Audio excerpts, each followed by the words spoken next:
CI/CD 파이프라인 구축 및 운영이라는 이제 세션을 준비해 주셨는데 저희 준비하고 다시 돌아오도록 하겠습니다. 주영님 잠시 같이 준비하시죠.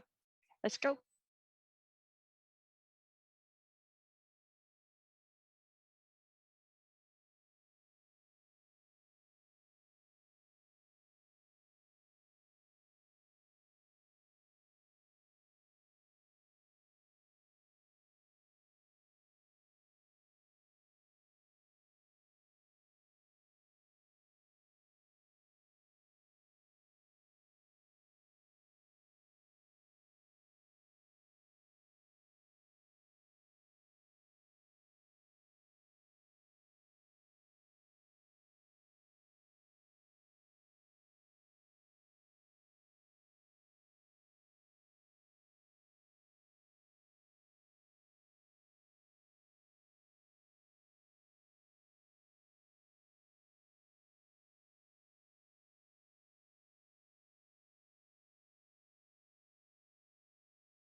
이사님도 잠깐 음성을 풀어주시면.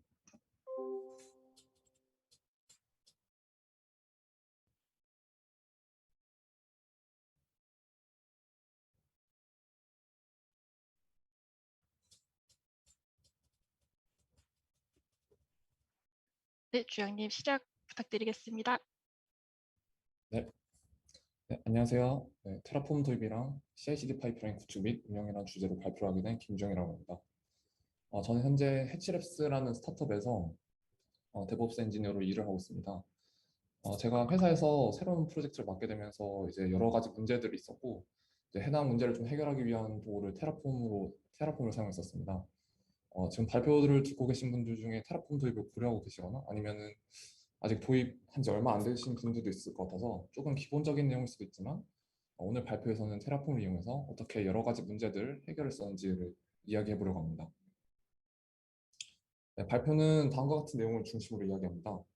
첫 번째는 제가 새로운 프로젝트를 시작하면서 테라폼 도입을 고려했던 배경이랑 실제로 도입하면서 겪었던 이런 시행착오들에 대해서 이야기해 보려고 합니다.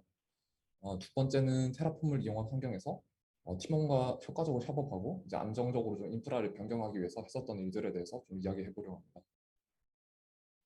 네, 먼저 테라폼 도입 배경이랑 도입 초기 겪었던 시행착오에 대해서 좀 이야기해 보도록 하겠습니다.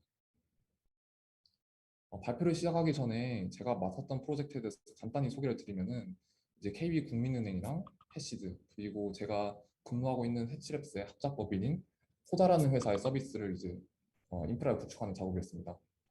코다에서는 이제 비트코인과 같은 디지털 자산을 법인이나 기관 투자자들을 대상으로 수탁해주는 서비스를 제공해주고 있습니다. 이때 이거는 좀 장기적으로 좀 지속될 가능성이 높은 프로젝트였고 일단 혼자 좀 인프라 구축을 시작했지만 좀 가까운 시일 내에 팀원이 좀 들어오기로 좀 예정되었습니다. 이런 상황에서 제가 좀 고민했었던 부분들은 일단 이제, 이제 초기 프로젝트를 셋업하는 것이다 보니까 좀 여러 환경에 대해서 비슷한 구성의 인프라를 만들었어야 했습니다. 이때 어떻게 하면 여러 환경에 대한 인프라를 효율적으로 만들 수 있을지 그리고 앞으로 좀 어떻게 해야 좀 잘 관리할 수 있을지 좀 생각을 했었고 두 번째로는 일단 문서도 좀 최소화하고 싶었고 현재 이제 새로운 팀원이 들어왔을 때 어떻게 하면 이 인프라 구성에 대해서 좀 잘 공유할 수 있을지 좀 고민을 했었던 것 같습니다. 네, 그러다가 이제 테라폼을 좀 알게 되었고 이제 좀 살펴보니까 이 테라폼을 이용하면은 이 문제들을 어느 정도 좀 해결할 수 있지 않을까라고 생각했습니다. 왜냐하면은 이제 테라폼 같은 경우 코드로 인프라 구성이 관리되기 때문에 여러 가지 환경에 대해서 유사한 인프라를 구축할 때 반복되는 작업을 좀 없앨 수 있을 것 같고 반복 작업 쪽에 반복 작업 속에서 이제 좀 발생할 수 있는 휴먼 에러 같은 것도 좀 줄일 수 있을 거라 기대했습니다.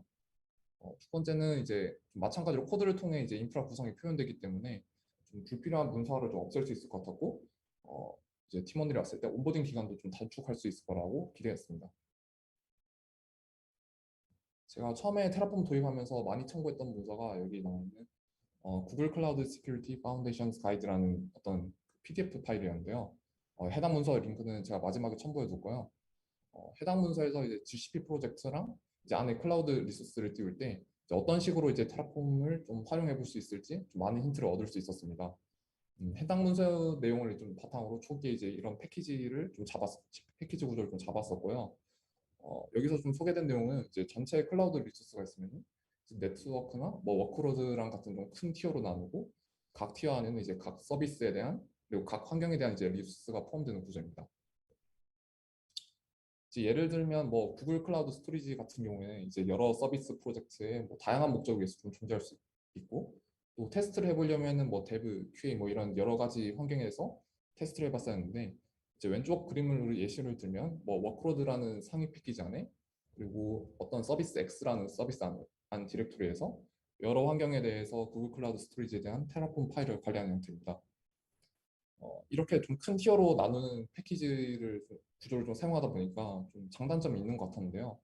먼저 장점으로는 이제 뭐 업데이트 빈도, 뭐 중요도에 따라서 이 상위 티어에 대한 구분을 좀 할 수 있었고, 이제 뭐 이에 맞는 뭐 각각에 맞는 좀 배포 정책들을 적용할 수 있습니다. 뭐 예를 들어서 뭐 DB와 같이 뭐 한 번 셋업하고 나서 뭐 거의 변경이 안 되는 리소스가 있는 경우에는 뭐 별도의 이런 티어를 구분해서 관리하면은 뭐 배포할 때 배포하기 전에 여러 엔지니어의 뭐 승인을 거치도록 뭐 CI/CD 과정을 만들어 볼 수도 있을 것 같습니다. 네, 단점으로는 아무래도 좀 전체 프로젝트를 여러 티어로 구분하다 보니까 이제 어떤 리소스의 의존성을 한눈에 좀 파악하기 어려운 점이 있습니다. 뭐 예를 들면 뭐 구글 클라우드 엔진에 고정 IP를 붙인다고 하면은 고정 IP에 대한 정의는 뭐 네트워크 패키지에 있는 반면에 이제 구글 컴퓨터 엔진의 정의는 워크로드에 존재하게 됩니다. 그래서 만약에 어떤 이 컴퓨터 엔진이 어떤 IP를 쓰는지 좀 찾기 위해서는 좀 그 다른 티어 패키지를 좀 뒤져야 하는 번거로움이 존재합니다. 이제 제가 테라폼 사용하면서 겪었던 몇 가지 시행착오에 대해서 공유해 보려고 합니다. 첫 번째 문제로는 이제 테라폼으로 어디까지 관리할 수 있는가에 대한 고려가 좀 미흡했다는 것인데요. 처음에는 좀 자신감 넘치게 모든 클라우드 리소스에 대해서 이제 테라폼으로 관리하고 했었는데 GCP 프로바이더가 지원하지 않는 리소스도 존재해서 뭔가 아예 코드화할 수 없는 부분도 존재했고 뭐 프로젝트나 IM과 같은 경우에는 이제 뭐 엔지니어가 좀 그 관리하기에는 너무 높은 권한들이 필요해서 이런 부분들에 대해서는 좀, 어, 좀 높은 권한이 필요했습니다. 네.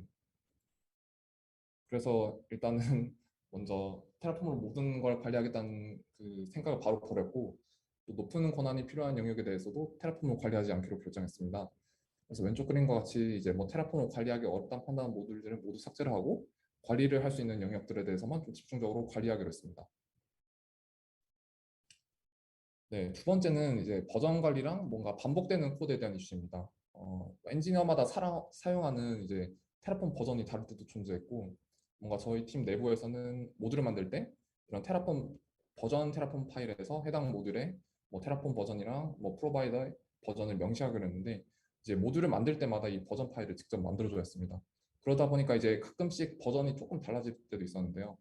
그리고 마지막으로 뭐 같은 그 모든 환경에 대해서 뭔가 리전과 같이 뭔가 동일한 값이 사용되는 경우가 있었는데 이를 코드에서 반복해서 작성하다 보니까 좀 번거로운 점이 있었습니다.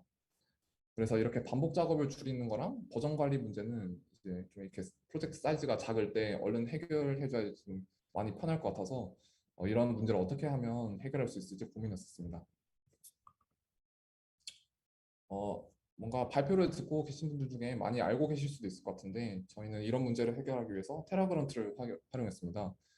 테라그런트는 아까 제가 말씀드린 문제들 뭐 반복되는 코드나 설정들을 좀 줄이기 위한 것을 좀 도움을 주기 위한 도구입니다. 사용법이 좀 직관적이기 때문에 이 사용법에 대해서는 문서를 읽어보면 어떻게 사용하는지 바로 이해가 되실 것 같습니다. 네. 엔지니어마다 이제 좀 다른 테라그런트 버전을 사용하는 문제는 이제 TFIMB라는 도구를 통해서 해결할 수 있었는데요. 이 TF-인브, TG-인브 도구는 저희가 좀 잘 알고 있는 뭐 NVMe나 파이인브와 같이 뭔가 어떤 버전 매니저의 그 도구라 생각하시면 됩니다. 그리고 이 도구들은 디렉토리에 이제 테라폼 버전, 테라그런트 버전이라는 형태의 그 파일이 있으면은 해당 버전으로 테라폼 테라그런트를 설치하도록 도와줍니다. 그래서 이제 엔지니어들이 작업하러 이제 테라폼 패키지 디렉토리 들어오면은 해당 파일의 값을 읽어서 해당 버전으로 테라폼 테라그런트를 자동으로 다운로드 받습니다. 그리고 모듈별로 이제 사용하는 테라폼 프로바이더 버전이 좀 달랐던 문제는 이 테라그런트를 이용해서 해결할 수 있었는데요. 최상위의 테라그런트 글로벌 파일에서는 버전 테라폼 파일이 서브 모듈에 자동 생성될 수 있도록 설정하고, 그리고 각 모듈에서는 최상위 경로에 이 테라그런트 글로벌 파일을 읽을 수 있도록 설정하면은 이 서브 모듈을 뭔가 이닛하거나 할 때 이 서브 모듈에서 이 버전 파일이 자동 생성됩니다. 마지막으로 전역 변수 관리 문제도 테라그런트를 통해서 좀 해결할 수 있었습니다. 최상위에 이제 전역으로 뭔가 사용할 변수들, 뭐 테라폼 글로벌 파일 같은 데 둔 다음에 각 모듈에 이제 테라그런트 파일에서 다음과 같이 설정해 주시면 뭐 플랜이나 뭐 어플라이를 할 때 이 글로벌에 있는 파일을 읽어서 작업을 수행하게 됩니다. 네, 이렇게 테라그런트를 통해서 좀 반복되는 코드들을 줄일 수 있었고 변수들도 좀 더 효율적으로 관리할 수 있게 됐습니다.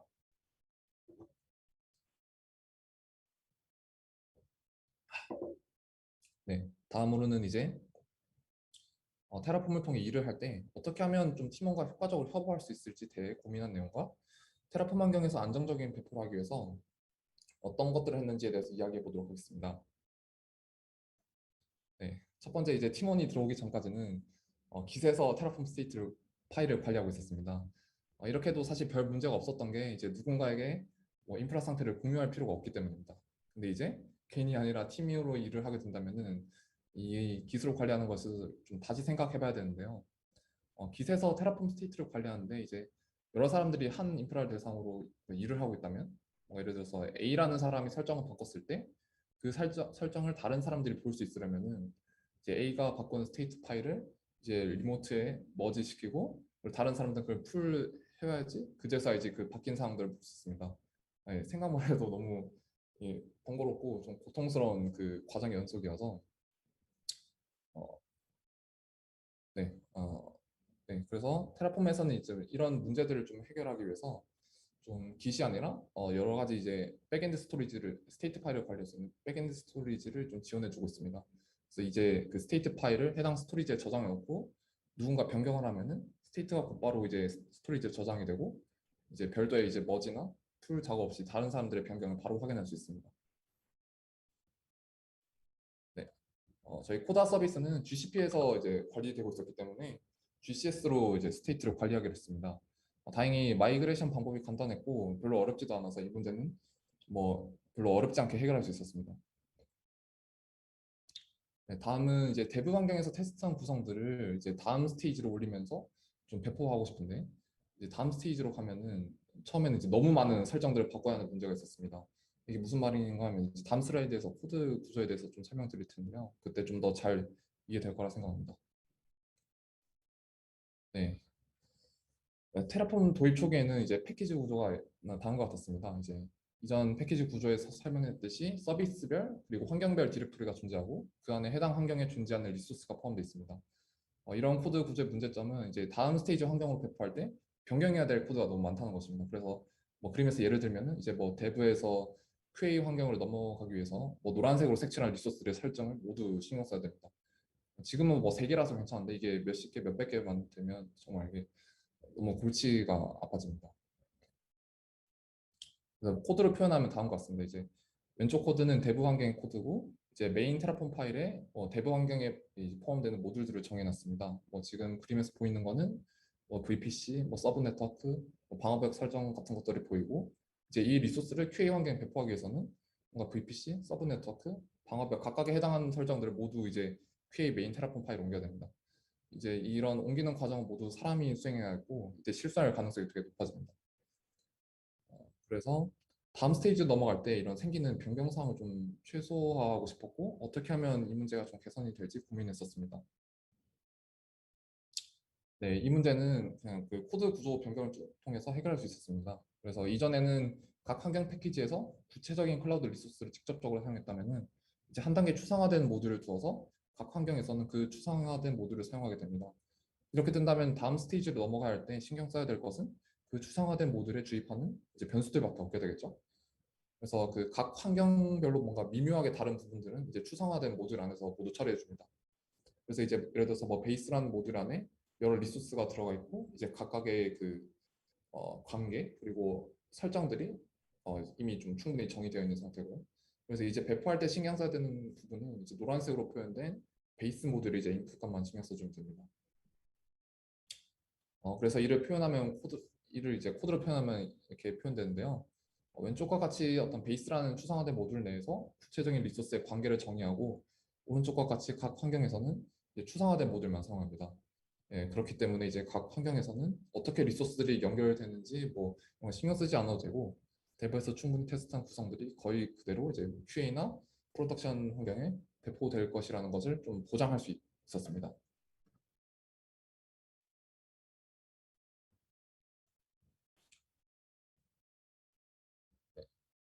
마지막 문제는 좀 심각하게 고민했었는데요.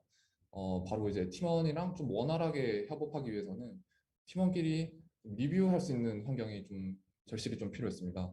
아직 새로운 팀원도 당시에는 테라폼에 대해서 아직 숙련도가 높지 않은 상황이었고 이제 앞으로 일을 해야 되는데 실수를 줄이고 좀 퀄리티를 유지하기 위해서 이제 좀 서로의 작업을 리뷰하고 배포할 수 있는 환경이 좀 절실히 필요한 상황이었습니다. 테라폼은 이제 근데 코드로 관리되기 때문에 처음에 이제 PR을 이용해서 팀원의 코드랑 설정을 리뷰하고 그리고 해당 PR이 머지되었을 때 변경사항이 실제 클라우드에 반영되면 좋겠다고 생각했습니다.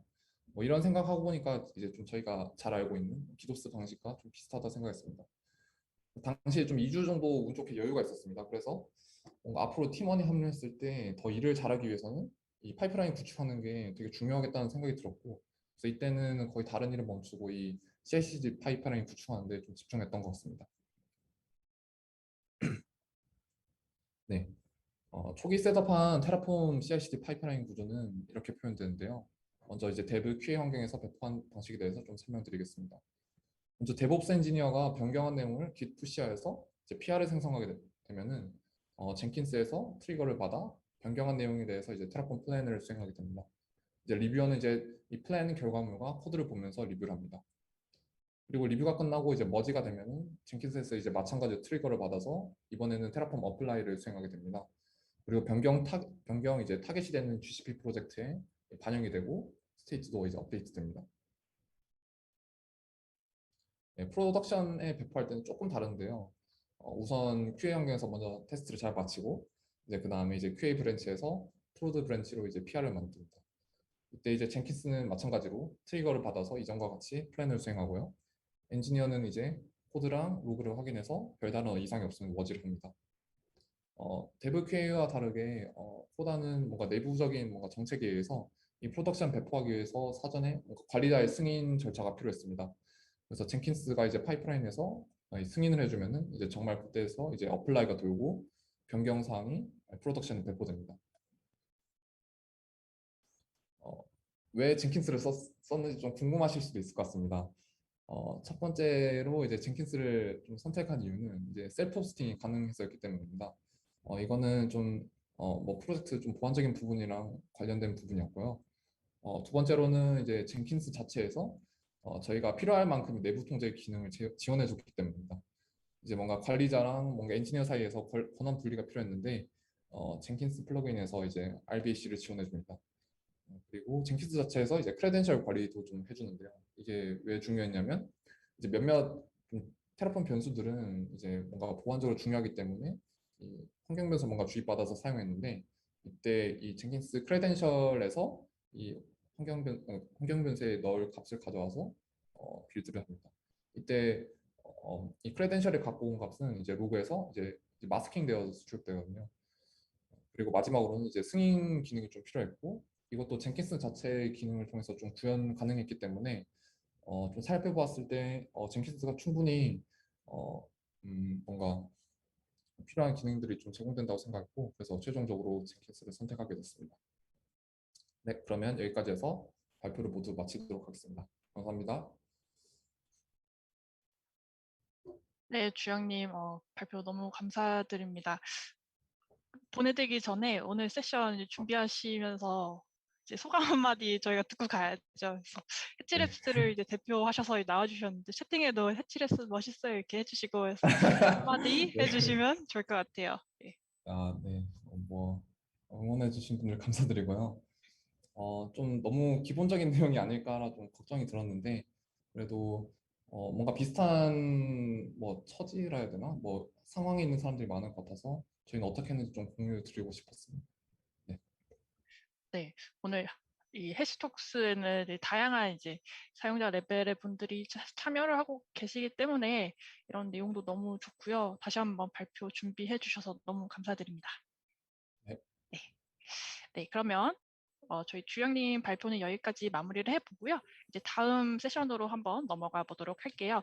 오늘 준비된 세션 중에서 노마드와 콘수를 주제로 준비를 해주신 유일한 스피커분이 계신데 제목이 노마드 콘수를 이용한 MSA 구성이라는 제목으로 이웅희님께서 이제 세션을 준비해 주셨습니다.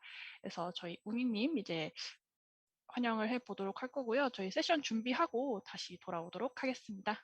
Let's go.